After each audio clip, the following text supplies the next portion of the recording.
आपल्याला माहिती आहे की परमेश्वराचे जे 10 आज्ञा आपल्याला सर्वांना माहिती आहे ना. 10 आज्ञा माहिती आहे सर्वांना, आहे की नाही? तर 10 आज्ञा जेव्हा आपण बघतो, पण परमेश्वराने एक शेवटची पण आज्ञा आपल्याला दिलेली. जाताना नाही का परमेश्वर आपल्याला एक अजून एक आज्ञा देऊन जातो. तर आपल्याला ती आज्ञा माहिती आहे का? जे बायबल वाचतं का ते त्यांना माहितीच आहे की परमेश्वराने एक आज्ञा जाताना आपल्याला दिली होती. तर ती आज्ञा काय आहे? काय वाटतं? कोणी सांगशील? सर्व जगात जाऊन तू सुवार्त्याची घोषणा कर. आमेन. वचन सांगितलेलं आहे.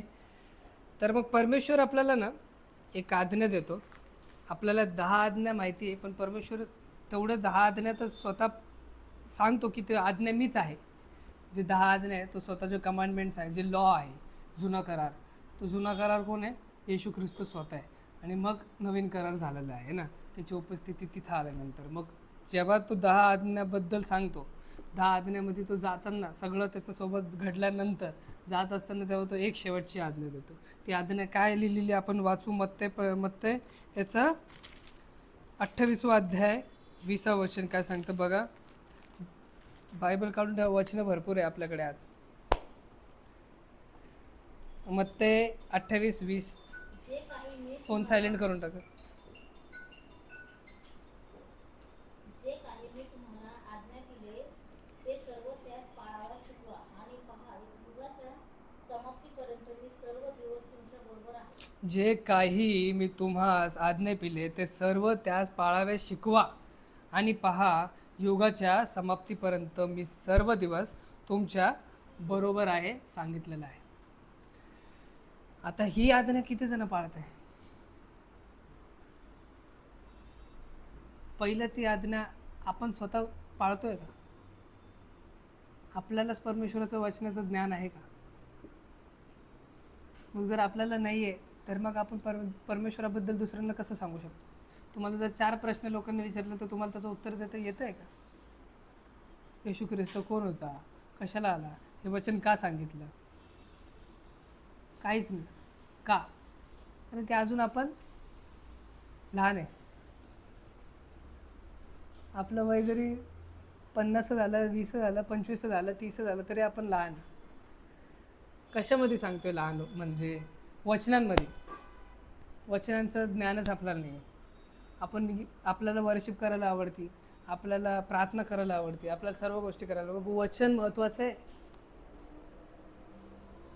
जेवढी स्तुती परमेश्वराची करणं गरजेचं आहे तेवढं ज्ञानसुद्धा परमेश्वराचं घेणं आपल्याला गरजेचं आहे. मग तेव्हाच तर आपण ही आज्ञा पाळू शकतो आणि पुढे जाऊ शकतो ना. ही आज्ञा आपल्याला माहीतच नाही. माहिती असून आपण त्याची पालन करत नाही. कारण की परमेश्वर जाताना सांगतोय की तुम्ही हे सगळं जणांना सांगा ना की मी येणार आहे. त्यांना सांगा की मी कोण आहे. त्यांना सांगा की आपलं बायबल काय सांगतं. त्यांना सांगा की मी कोण, मी इथं वापस काय येणार आहे. ते आपण सांगतोय का? त्याचा प्रयत्न आपण करतोय का? नाही की करतो प्रयत्न. जरी आपल्याला भरपूर गोष्टी माहिती असल्यानंतर सुद्धा आपण अजून लहानच आहोत. जेव्हा आपण वचनाकडे जातो ना, वचनामध्ये अजून एक वचन आहे बघा चांगलं. 1 कोरिन्थीकरास 14वा अध्याय 20 वचन आपण बघूया. काय लिहिलेलं बघा.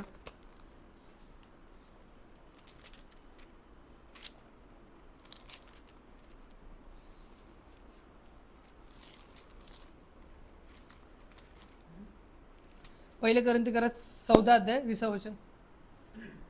बंधुजन हो, बालबुद्धीचे होऊ नका. बंधुजन हो, बालबुद्धीचे होऊ नका.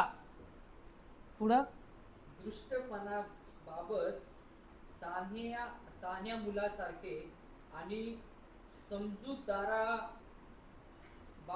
प्रौढा असे व्हा. इथं कोरिन्थीकरासला पाऊल पत्र लिहित असताना इथं सांगतोय की तुम्ही बाळासारखे होऊ नका. काय सांगतोय? लहान बाळासारखे होऊ नका, पण कशासारखे व्हा सांगितलेले? प्रौढासारखे व्हा. आणि प्रौढासारखं होऊन काय सांगितलेलं? तान्याला काय लिहिलेलं पुढं वाच?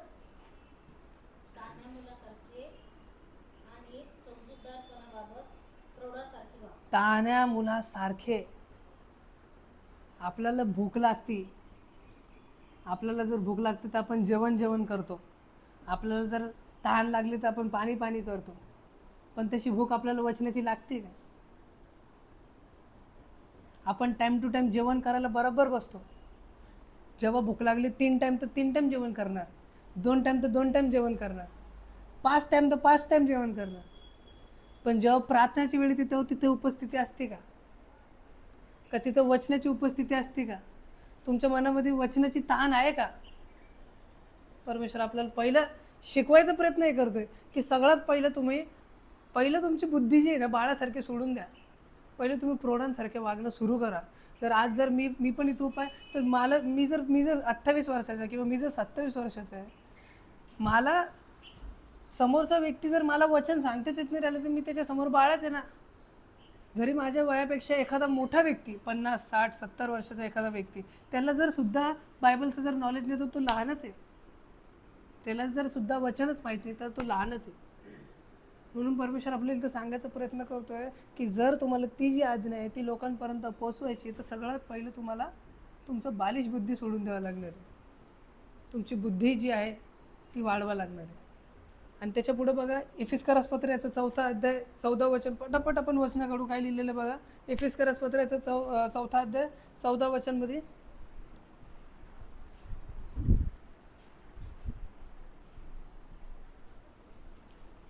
वाचा लवकर. एफिस्करास याचा 4 अध्याय 14 वचन. यासाठी की आपण ह्यापुढे बाळासारखे असू नये, म्हणजे माणसाच्या धूर्तपणाने भ्रांतीच्या मार्गास नेणाऱ्या युक्तीने प्रत्येक शिकवणरूपी वाऱ्याने हेलकवणारे व फिरणारे असे होऊ नये. आपण लहान मुलासारखे होऊ नये. आपल्याला हे वचन ना का भरपूर, हे तुम्ही लिहून ठेवा. ही बायबल स्टडी परमेश्वरांनी भरपूर वेळेस इथं सांगितलं, तुम्ही लहान मुलासारखे होऊ नका, लहान मुलासारखे होऊ नका. त्याला लहान मुलं आवडतात पण तरी तो म्हणतो लहान मुलासारखे होऊ नका. तुमचं मन लहान मुलासारखं ठेवा, पण तुमची बुद्धी येशू ख्रिस्तासारखी ठेवा. तुमची बुद्धी त्याच्या शिष्यांसारखी ठेवा. तुमची बुद्धी तशी पाहिजे तर तुम्ही परमेश्वराच्या राज्यामध्ये झटपट करू शकता, तर तुम्ही परमेश्वराच्या राज्यामध्ये पुढं जाऊ शकता आणि लोकांना वचन सांगू शकतो. आपल्याला माहितीच नाही, मग आपल्याला भीती वाटते की आपण कसं परमेश्वराबद्दल सांगायला पाहिजे, कसं लोकांपर्यंत परमेश्वराबद्दल गोष्टी सांगायला पाहिजे, कारण की आपल्याला माहितीच नाही ना, आपल्याला नॉलेजच नाही. मग कसं नॉलेज येणार? जेव्हा आपण प्रार्थना करणार, जेव्हा आपण बायबल वाचणार. आमेन.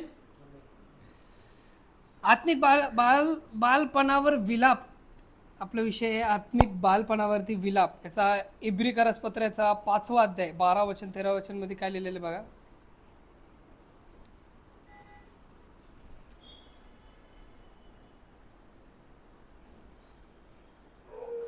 वास्तविक काळात तुम्ही एक शिक्षक व्हावयास पाहिजे होता, पण हा. तुम्हाला देवाच्या वचनाची मुळाक्षरे पुन्हा कोणीतरी शिकवण्याची जरुरी आहे, आणि तुम्हाला दुधाची गरज आहे.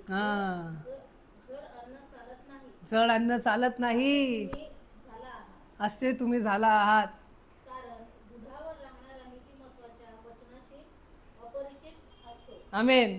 कारण तो बाळक आहे. कारण तो बाळक आहे. परमेश्वर इथं टोमणे मारते तरी आपल्याला कळत नाही राहिलं. परमेश्वर इथं सांगायचा प्रयत्न करतो की आपण अजून दुधावरतीच आहे, आपल्याला अजून प्रेम प्रीती तेवढंच बाकी आहे, तेवढंच माहिती आहे. जेव्हा जड गोष्टी पोटात जाईल ना मग तुम्हाला सहन नाही होणार. जब सच चीज़ें अंदर आएंगी ना तब सहन नहीं होता. परमेश्वर लय कठोर आहे. परमेश्वर बोलतो जेव्हा वचनं जेव्हा आपण काढू ना मग आपल्याला सहन नाही होणार. म्हणून तो पहिल्याचपासून सांगतोय की हळूहळू तुम्ही माझ्यापर्यंत यायचा प्रयत्न करा. पण आपण काय करतोय? आपल्याला दूधच चालतंय, आपल्याला दूधच पाहिजे. मग जेव्हा दुधाची सवय आहे आपल्याला, मग एकदाच अन्न खाल्ल्यानंतर कसं होणार? उलट्याने होणार का? तशी गोष्ट आहे प्रियांनो.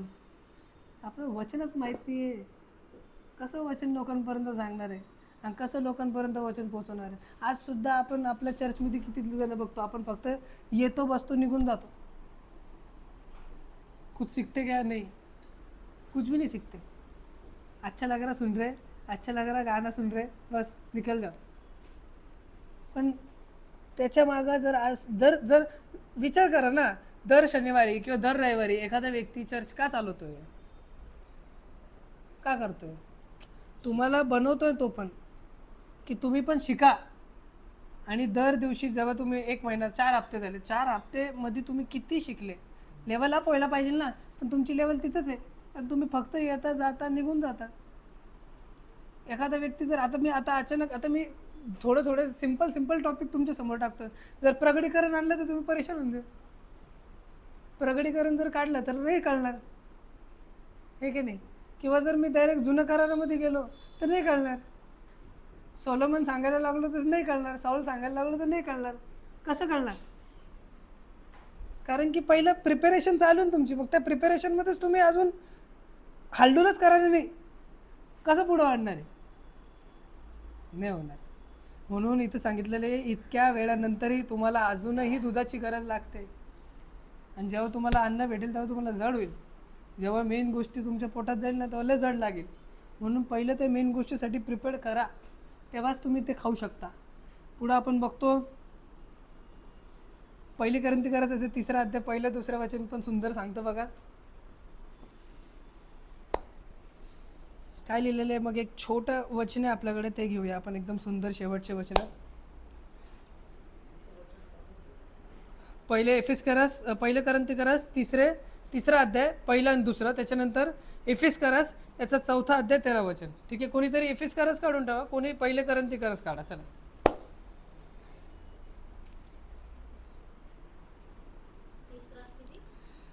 एफिसकरास करंती करास पहिले 3रा अध्याय 1 आणि 2 वचन काय सांगतं बघा. बंधुजनो, जसे आध्यात्मिक माणसाबरोबर बोलावे तसे तुमच्याबरोबर मला बोलता आले नाही. तर जसे दैनिकाबरोबर, जसे ख्रिस्तातील बाळकाबरोबर तसे मला बोलावे लागले. मी तुम्हास दूध पाजले, जड अन्न दिले नाही, कारण त्यावेळेस तुम्हाला तेवढी शक्ती नव्हती आणि अजूनही नाही सांगितलेलं आहे. कारण ती करासच्या लोकांना त्यांची बुद्धी लहान होती, त्यांना कळत नव्हतं. पाऊल म्हणतो, मला तुम्हाला असं सांगायला लागत राहिलं की जसं येशू ख्रिस्त लहान मुलांना सांगते, आणि तुम्हाला येशू ख्रिस्तचे ज्ञान आहे, तुम्हाला येशू ख्रिस्त कोण आहे ते माहिती आहे, तरी मला तुमच्या समोर लहान मुलासारखं सगळं वाटायला लागत राहिलं. का? काय लिहिलं आहे अजून पुढं गेलेलं 2रं वचन काय सांगतं? मी तुम्हाला दूध पाजले, जड अन्न दिले नाही, कारण त्यावेळेस तुम्हाला तेवढी शक्ती नव्हती आणि अजूनही नाही. कारण त्यावेळेस तुमच्याकडे ती शक्ती नव्हती आणि अजूनही नाही. हे सगळ्या चर्चसाठी, हे सगळ्या चर्चच्या मेंबरसाठी, हे सगळ्या पालकांसाठी, की तुमच्याकडे अजूनही नाही. मग जर एखादा व्यक्ती प्रौढ आहे, एखादा व्यक्ती जर खरंच आत्म्यामध्ये अजून तो वाढतोय आणि जर तो तुम्हाला सांगतोय, मग ते तुम्ही का घेत नाही? मग तुम्हाला ते का कळत नाही? दरवेळेस इथं येऊन बोलायची मला गरज का लागते? दरवेळेस जर मी इथं उभा आहे किंवा जर मी सांगायचा प्रयत्न करतोय, मग ते तुम्हाला कळतं आहे का? तुमच्या डोक्यात जातं आहे का?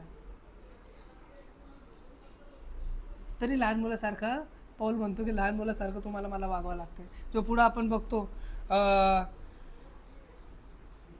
एफिसकरास पत्राचा 4था अध्याय 13 वचन काय सांगतं बघा.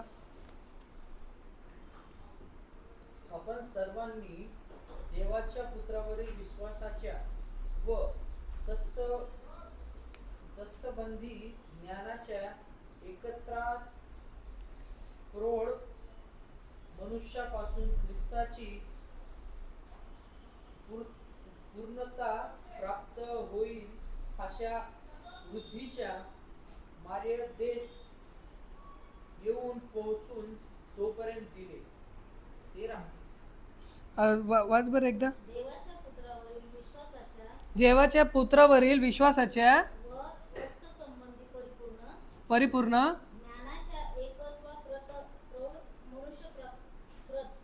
मनुष्यपणाप्रत ख्रिस्ताची पूर्णता प्राप्त होईल अशा बुद्धीच्या मर्यादेप्रत आपण सर्व येऊन पोहोचू तोपर्यंत दिले. इथे सांगितलेलं आहे की परिपूर्ण आपल्याला प्रौढ बनायचं सांगितलेलं आहे ना. 14 हा 14वा अध्याय काय लिहिलेलं आहे? यासाठी की बाळापुढे हा बाळा समान असू नये, म्हणजे मनुष्याच्या धूर्तपणाने भ्रातीच्या मार्गास नेऱ्या व्यक्तीने उपदेश रूपी प्रत्येक वैर्याने हेलकावणे व फिरणारे असे होऊ नये. हा, पण ते 13 मध्येच लिहिलेलं आहे की तुम्हाला परिपूर्ण व्हायचंय. सांगितलेलं आहे आपल्याला अर्ध अर्ध पूर्ण नाही व्हायचंय. अर्ध नॉलेज आपल्याला काही कामाचं नाही, अर्ध नॉलेज सगळ्यात घातक. म्हणून परमेश्वर इथं सांगतो की आपल्याला पूर्ण नॉलेज असणं गरजेचं आहे आणि त्याच्यासारखं बनणं गरजेचं आहे. आता मी ना एवढं तुम्हाला सांगायचा का प्रयत्न करतो माहिती का, याचं पण एक कन्क्लुजन आहे, ह्या गोष्टीचं पण एक कन्क्लुजन आहे. जसं मी तुम्हाला ते वचन आपण जे वचन वाचलं त्या वचनापर्यंत आपल्याला आता मी तुम्हाला तिथपर्यंत नेणार आहे आणि त्या वचनापर्यंत जाताना पण मध्ये एक स्टेप आहे, ती पण स्टेप तुम्हाला सांगणार आहे. म्हणून हे तुम्हाला थोडंसं आता जड जात असेल की मी काय सांगायचा प्रयत्न करतोय, पण मी सांगायचा प्रयत्न हे करतोय की आपल्याला लहान नाही व्हायचं आहे, लहान बाळासारखं नाही वागायचं आहे, तर एका मोठ्या व्यक्तीसारखं बनायचं आहे परमेश्वराच्या याच्यामध्ये. स्पिरिच्युअली आपल्याला वाढायचं सांगितलेलं आहे, आत्मिक वाढ आपली पाहिजे सांगितलेलं आहे. एक वचन मी तुम्हाला घेतो बघा, लूक याचं 2 अध्याय 52 वचन काय सांगतं बघा.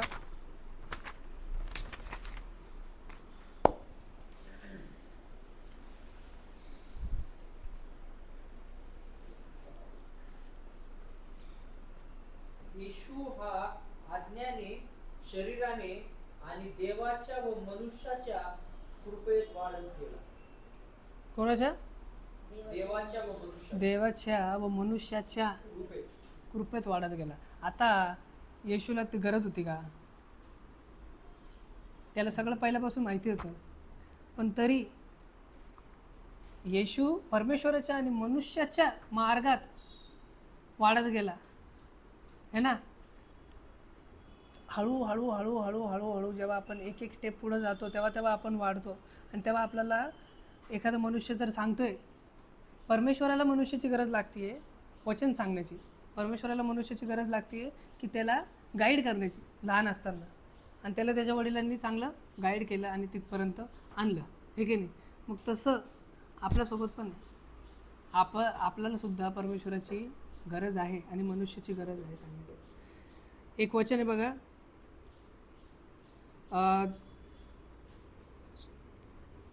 हां 2 तिमोथेचं 3 अध्याय 15 वचन काढू आपण.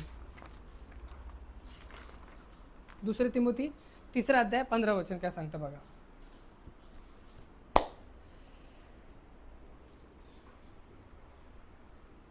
आता तुम्हाला मी लहान बाळापासून आता प्रौढांमध्ये आणतोय. आता हे लास्ट वचन आहे, मग काय सांगतं बघा.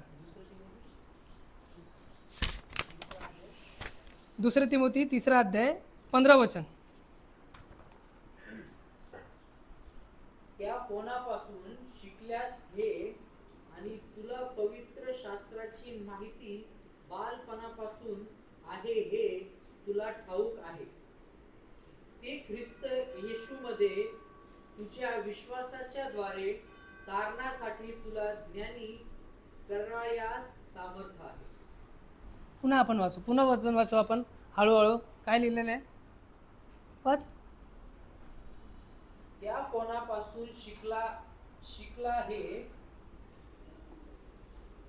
त्या कोणापासून शिकला हे आणि तुला पवित्र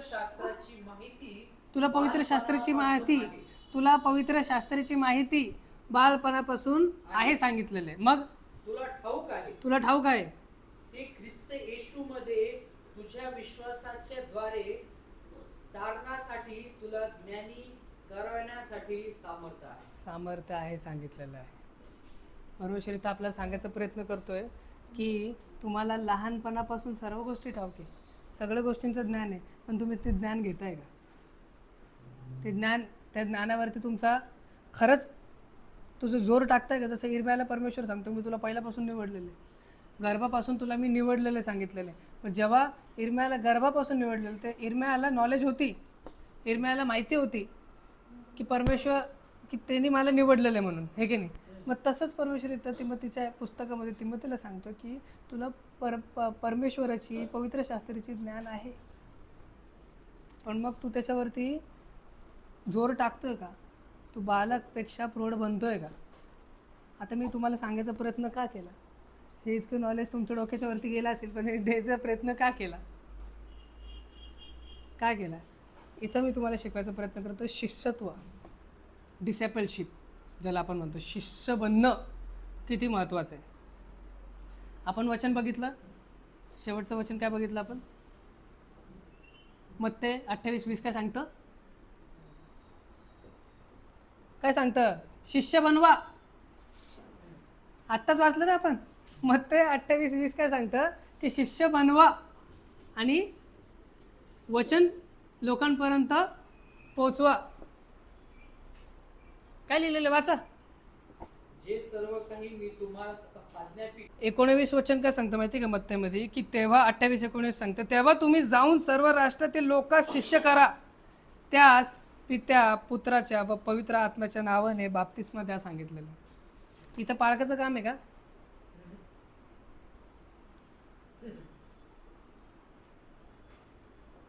इथं माझं काम आहे का की माझ्याकडे डिग्री आहे तर मीच तुम्हाला बाप्तिस्मा देऊ शकतो? सगळ्यांना सांगितलेलं आहे, तुमको बोला, तुमको बोला, तुमको बोला, तुमको बोला, तुमको बोला. हर एक को जो ये बात सुन रहा है उसको बोला. मी तुम्हाला एवढं सांगायचा प्रयत्न काय केला माहिती आहे का? की परमेश्वर आपल्याला सांगतो की आपण पहिलं त्याचे शिष्य बनायला पाहिजे. आपण स्वतः जेव्हा आपण लहान मुलावरून एक प्रौढ बनणार तेव्हा आपण परमेश्वराचे शिष्य बनणार, आणि जेव्हा आपण शिष्य बनणार तेव्हा आपण दुसऱ्यांना शिष्य बनवणार. मग पहिलं आपण शिष्य आहोत का दुसऱ्यांना शिष्य बनवण्यासाठी? नाही. म्हणून आपल्याला शिष्य बनणं गरजेचं आहे, आणि जेव्हा आपण शिष्य बनू तेव्हाच आपण दुसऱ्यांना शिष्य बनवू शकतो. आणि जेव्हा आपण शिष्य बनत आहोत त्याच्यामध्ये आपल्याला परमेश्वर 16 वचन 25 ते 28 वाचा काय सांगतं बघा. कारण जो कोणी आपला जीव वाचून पाहतो तो आपल्या जीवाला मुकेल आणि नाही 16 25 ना 24 24 24 ते 28. ते 28. मग येशू आपल्या शिष्यांना म्हणाला, मग येशू आपल्या शिष्यांना म्हणाला, माझ्या मागे येण्याची कोणाची इच्छा असेल तर त्याने स्वतःचा त्याग करावा व आपला व आपला वधस्तंभ उचलून घेऊन मला अनुसरावे. व आपला वधस्तंभ उचलून मला. अनुसरावे. प्रियांनो, लहान बाळ वधस्तंभ उचलू शकतो का? जो प्रौढ असणार तोच उचलू शकतो. ज्याला खरंच माहिती आहे परमेश्वर आपल्याला सांगायचा काय प्रयत्न करतोय तोच उचलू शकतो. ज्याला खरंच माहिती आहे की आपल्यासोबत काय घडणार आहे तोच उचलू शकतो. जो खरंच मेंटली फिजिकली सगळ्या गोष्टींनी स्ट्रॉंग आहे तोच उचलू शकतो. दुसरं कोणी उचलू शकतो का? आपण मागच्या वेळेस पण ही गोष्ट बघितली की येशू ख्रिस्त तो क्रॉस उचलतो आणि ते काय दर्शवायचा प्रयत्न करते, ते आपल्याला पण दर्शवायचा प्रयत्न करते की जर तुम्ही तो क्रॉस उचलून गेले तुम्ही मरणार आहे आणि तुमचं नवीन जीवन होणार आहे. जेव्हा आपण तो उचलतो तेव्हा खूप कठीण परिस्थिती येणार आहे. खूप शिष्यत्वाची परीक्षा होणार आहे. आपण किती मोठे शिष्य आहोत त्याची परीक्षा होणार आहे. आपण आपल्या घरामध्ये किती लोकांना शिष्य बनवलं त्याची परीक्षा होणार आहे. आपण लोकांमध्ये जाऊन किती लोकांना शिष्य बनवलं त्याची परीक्षा होणार. आणि त्या परीक्षा देत असताना आपल्या सुद्धा आत्मिक जीवनामध्ये खूप उथळपुथळ होणार आहे. खूप इकडे तिकडे गोष्टी होणार आहे. पण आपण प्रयत्न करतोय का? आपण खरंच त्याच्या मार्गामध्ये जाण्याची तयारी करतोय का? फक्त येतोय जातोय.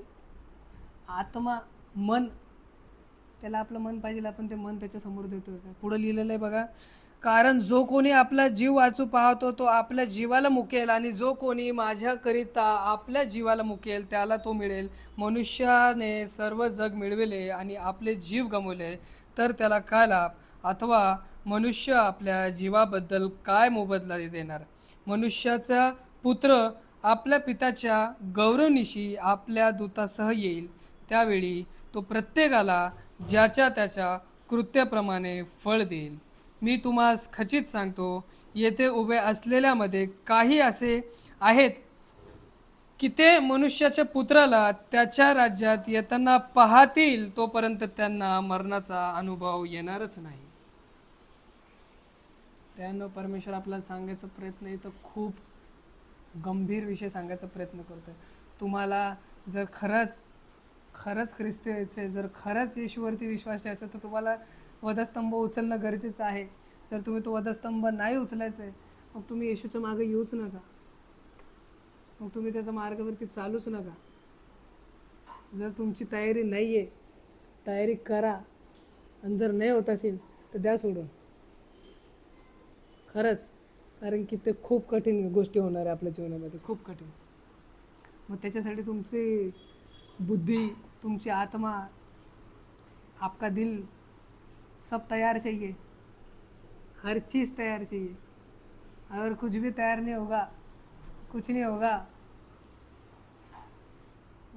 तिथं बोलायचा प्रयत्न तो काय करतो माहिती आहे का, जेव्हा आपण तो सीन बघतो ना की येशू ख्रिस्ताला घेऊन जाता, जब वो क्रॉस लेके जब चलता है ना, तब क्या होता है पता है क्या, हर स्टेप पे कुछ ना कुछ चीज़ होती है उसके साथ. जैसे वो पहले क्रॉस लेने से पहले उसको पहले कोड़े मारे जाते, तड तड तड तड तड. सगळ्यात पहिलं आपल्यासोबत पण ते घडणार आहे. क्रॉस उचलायचं पहिलेच आपल्यासोबत गोष्टी घडणार आहे. क्रॉस उचलायचं पहिलेच आपल्यासोबत लाईफ पूर्ण आपली इकडे तिकडे जाणार आहे.